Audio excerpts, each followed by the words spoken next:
ধন্যবাদ মাননীয় স্পিকার। মাননীয় স্পিকার, গত সংসদে গত 2 দিন আগে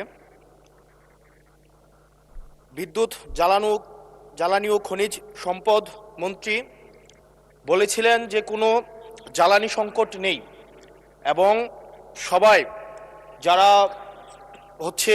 তেল সংগ্রহ করতে যাচ্ছে তারা যথাযথভাবে তাদের সেবা স্থান থেকে পাচ্ছে।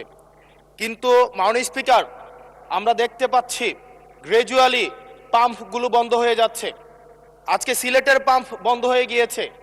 আমরা দেখছি যে রাস্তাতে লাইনের গাড়ির দীর্ঘ সারি এবং আমরা বারবার করে দেখতে পাচ্ছি যে সবাই প্রত্যাশিত সেবা পাচ্ছে না এবং কিন্তু দুঃখজনক বিষয়, সরকার এই বিষয়টি এড়িয়ে যাচ্ছে এবং মন্ত্রী এই প্রবলেমটি অ্যাকনোলেজ করার পরিবর্তে মন্ত্রী আগের মতো আমরা যেভাবে অ্যাভয়েড অফ প্রবলেম মাননীয় সদস্য প্রবলেম যেভাবে আমরা অ্যাভয়েড করে যেতাম, মন্ত্রীদের মধ্যে এক ধরনের প্রবণতা দেখা যাচ্ছে যে তারা প্রবলেম অ্যাভয়েড করছে।